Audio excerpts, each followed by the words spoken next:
primary mission of the LST is to land artillery and tanks on an enemy beach, ready to fight through enemy opposition, to carry them long distances from their home port to foreign shores.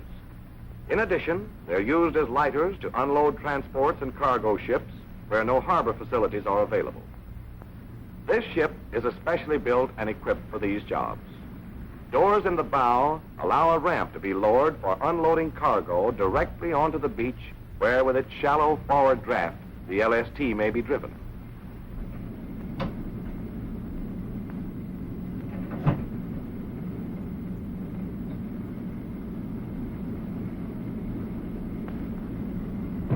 An elevator is used in lowering deck cargo to the tank deck, which is approximately on the waterline of the ship. The ship is equipped with a stern anchor used in retracting when the ship is loaded at the beach or unloaded on the beach. The powerful winch plus reversing screws make it possible to retract from the beach. Tanks, artillery, and heavy vehicles are carried on the tank deck with direct access to the bow ramp. Light and medium weight vehicles, cargo, and supplies are stowed on the main deck. The troops are billeted in compartments provided on the second deck and fed in their own mess compartments adjacent to the galley on the long haul overseas.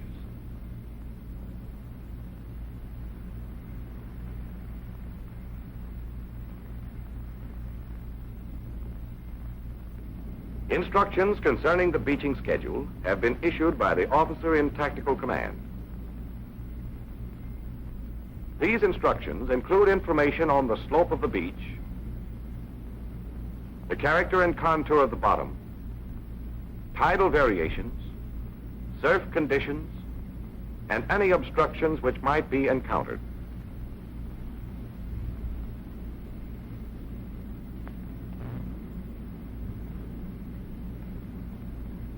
If possible, the landing should occur from 1 to 2 hours before high water slack. The chances for quick retracting are always best when the ship is beached on a rising tide. In accordance with the beaching schedule, the LST's captain issues the necessary orders for disembarkation of troops and vehicles. 12 hours before H hour, final beaching preparations are begun. All dunnage and tank shoring is removed from the tank deck, leaving tanks secured by chains alone. The main deck must likewise be cleared, and the 37 ventilation intakes must be opened if they have been closed. When all these intakes have been opened, not before, the exhaust fans are started.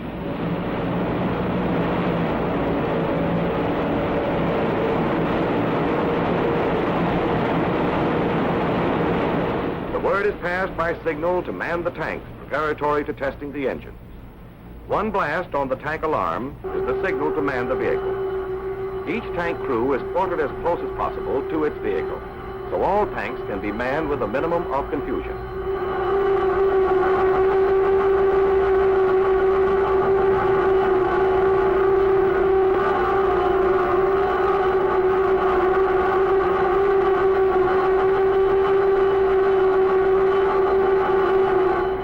Starboard tanks are billeted on the starboard side. The port tank's crews are billeted on the port side. Each crew is drilled in advance on the route it must take to its vehicle.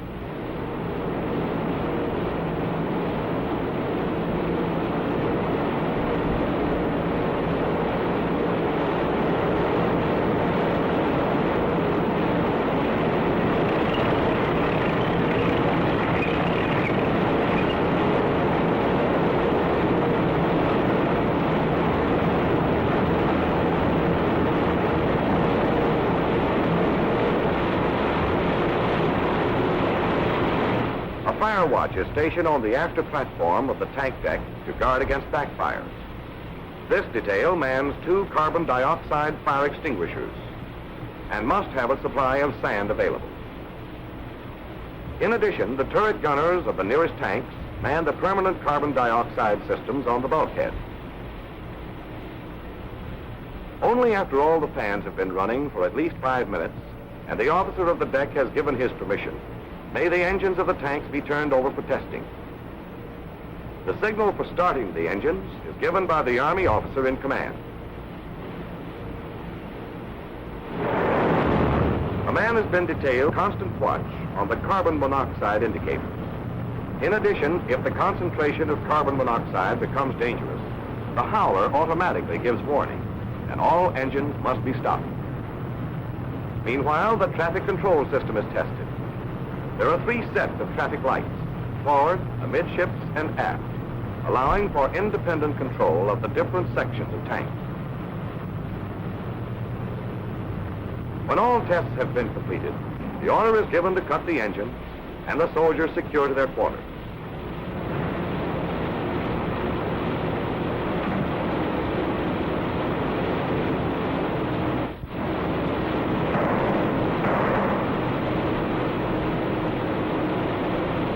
A report is made to the con that the tanks are secured. The ventilators are allowed to run until all exhaust has been cleared. The fan switches are cut. The ventilators secured, and report is made to the con.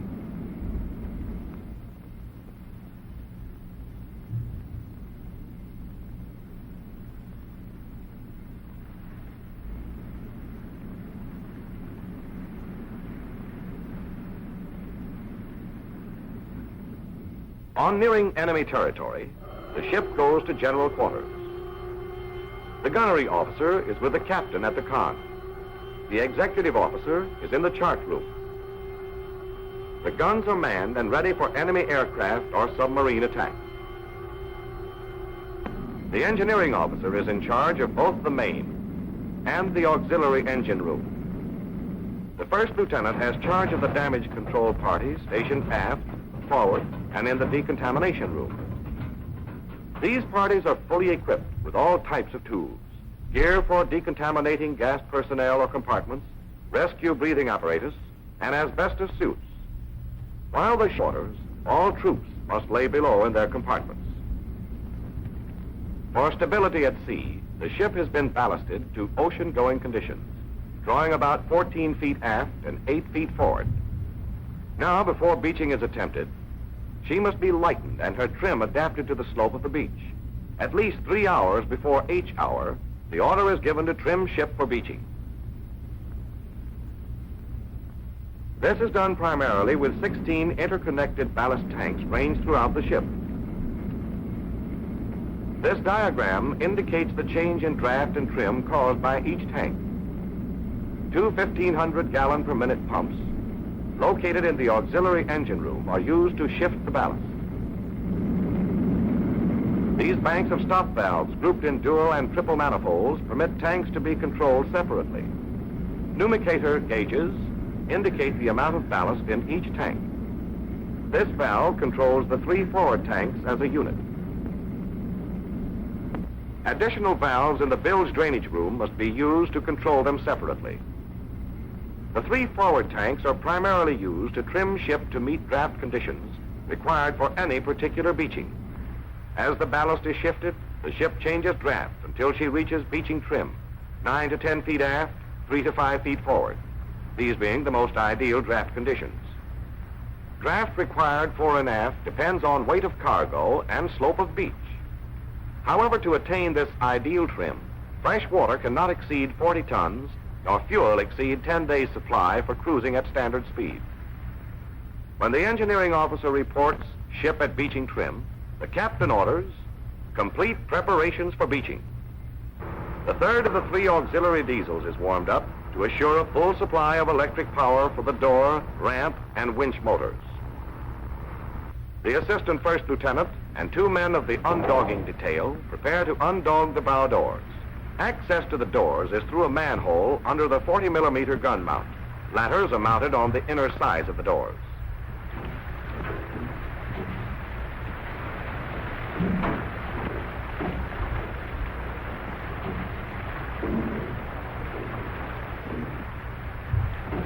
The first step is casting loose the preventer I-beam. This is done by the first two men to enter the bow door, while the last man in starts undogging the top dog, taking an equal strain off each dog to prevent buckling.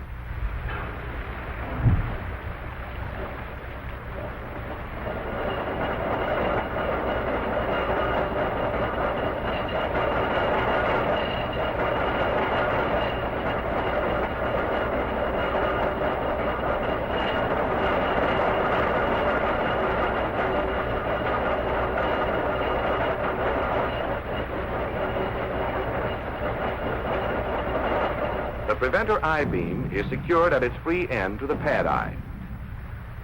The turnbuckle on each dog is loosened, the dog cast loose, and the free dog is kept from swinging by a holding clip mounted on the door. Meanwhile, the ship fitter and three men of the undogging detail have been undogging the ramp. These turnbuckles and dogs are similar in operation to those on the bow doors. Only the four corner dogs are left secured. When all but these four dogs have been cleared, the leading man reports to ramp control, and it is relayed to the con.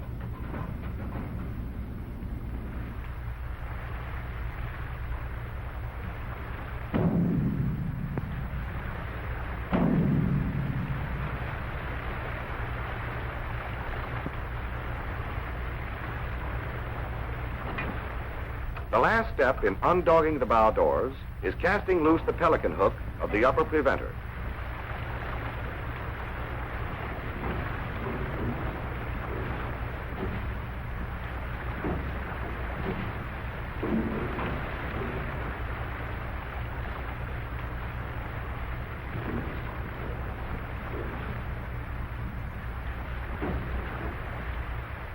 The access ladder is counterbalanced to swing up out of the way of the ramp.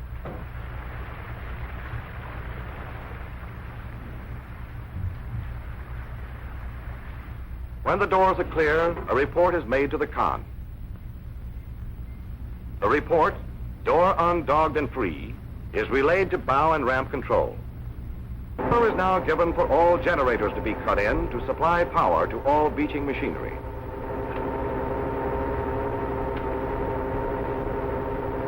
The ventilators are given a final check. The fire watch is again posted. The operation of the door and ramp motor is tested and reported to the con.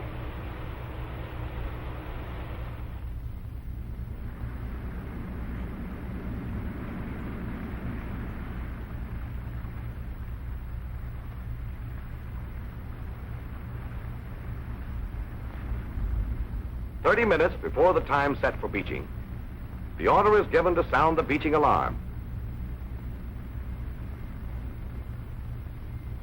The ship goes from general quarters to condition 1 mic, beaching station.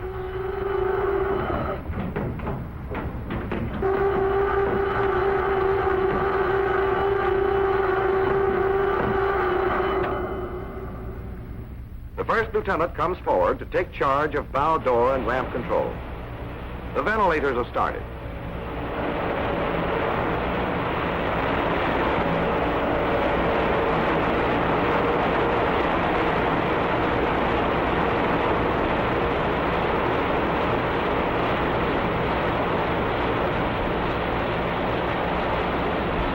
The troops man their tanks, and the fire watch stands by as the motors are started and warmed up.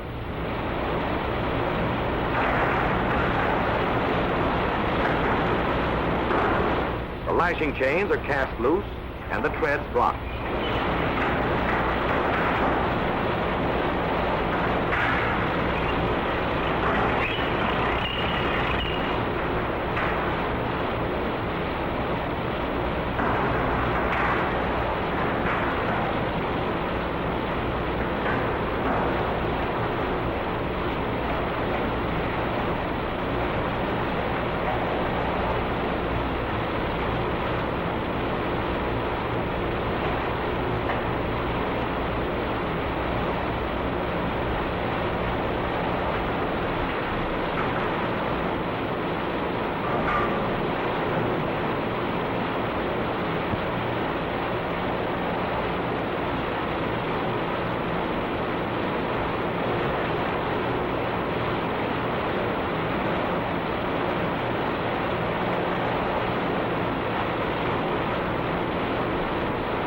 topside, the lashing chains are also removed.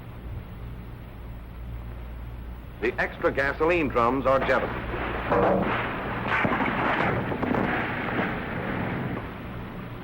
The elevator winch cover is also removed, and the clutch engaged for elevator operation. The anchor must be readied in advance for letting go as soon as the command is given.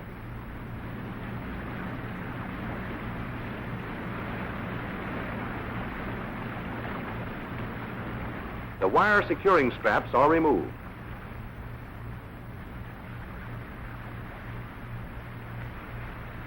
The power is checked.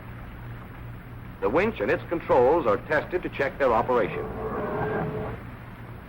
The anchor cable is a 900-foot wire hawser, marked every 100 feet. 20 minutes before the beach will be hit, the order is given to prepare to open doors and lower ramps. A quartermaster is stationed forward to take soundings with a specially rigged line marked every foot. The soundings enable the navigator to check the charted soundings. When the ship is a half mile from the beach, the sanitary system is cut off. When the corner ramp dogs are cast free, the leading man signals ramp control by holding his arms over his head.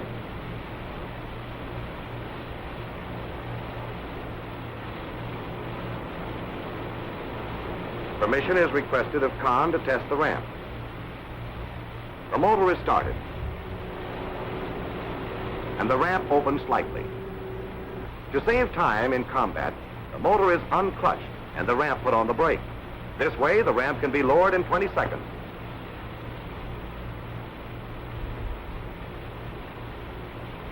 All stations for beaching now report manned and ready.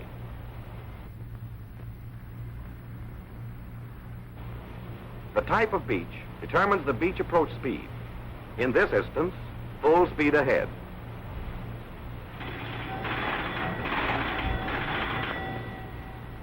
Just before reaching line of departure, the command is given, open bow doors. The door with the lip is always started first.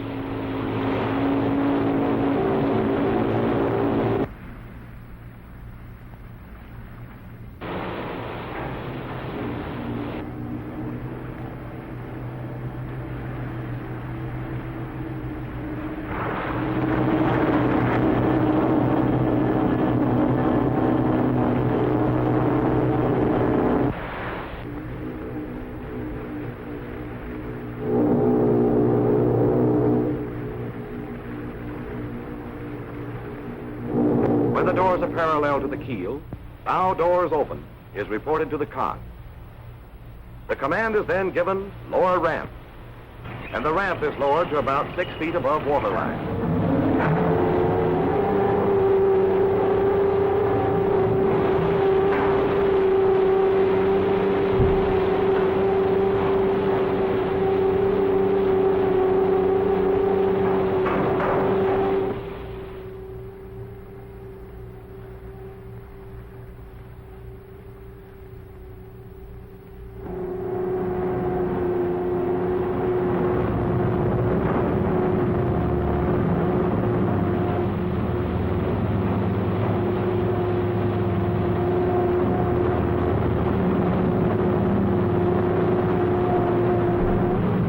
The stern anchor is let go when the ship is about 2.5 lengths from the beach.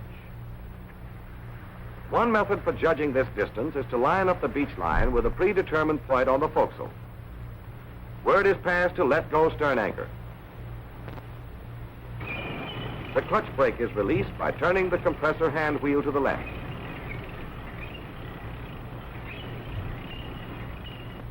The remote control lever is swung to the fast stick-out position, and the anchor let go.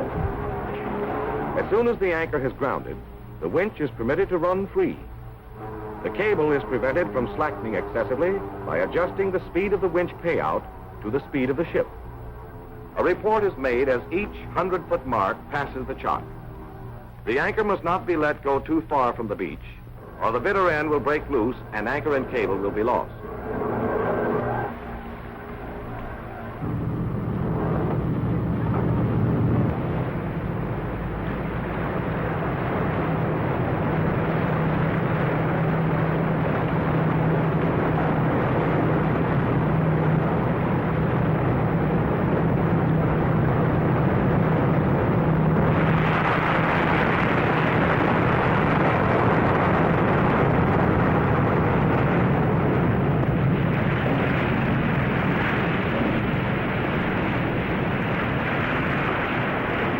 As soon as the beach has been fairly hidden, the order is given to drop the ramp.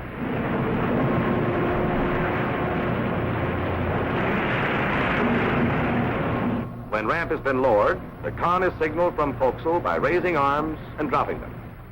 The order is then given to disembark.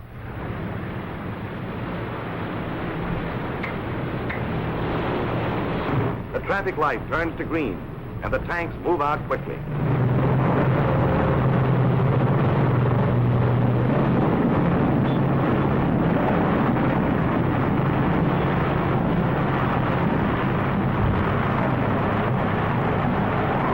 About 1 minute has passed since the stern anchor was let go.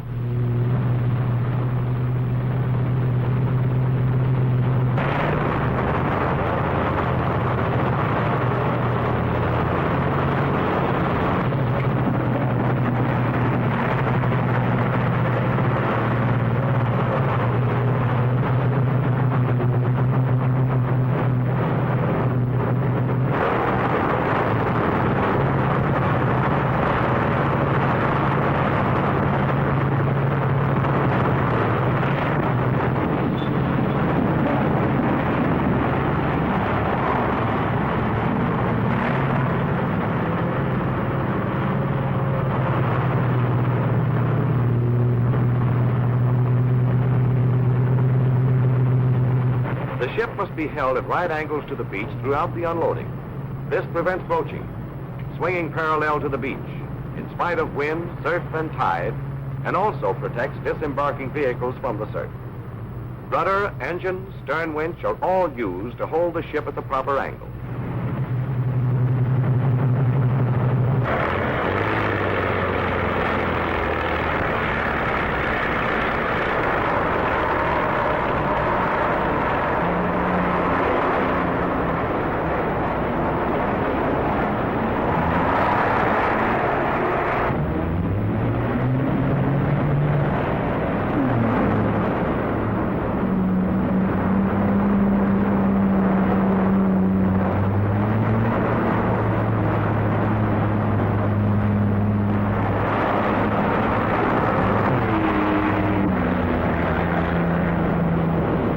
The unloading progresses, the ship grows lighter. Ballast must be added forward to keep the bow fast on the beach. The engines are kept driving forward. The stern anchor is slacked off so the ship can be constantly driven into the sand. Enough tension is maintained on the cable to keep the stern from swinging.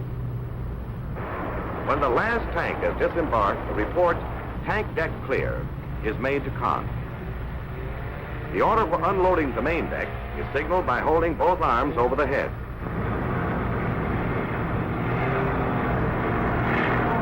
The elevator pins are removed from their sockets, releasing the elevator from its housing. The elevator guides, stowed along the overhead of the tank deck, must be shipped before the elevator can be operated.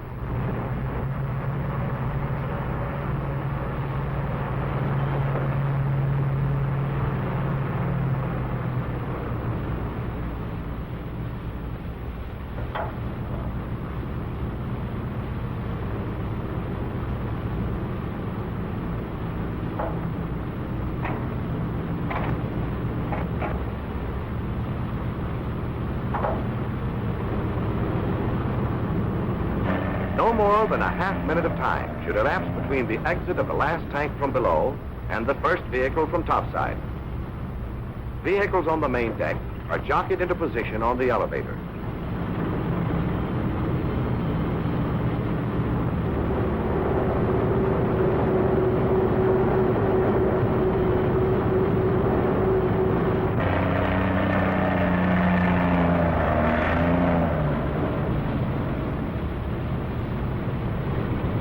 A guide is stationed where he can watch the elevator and signal directions to the operator.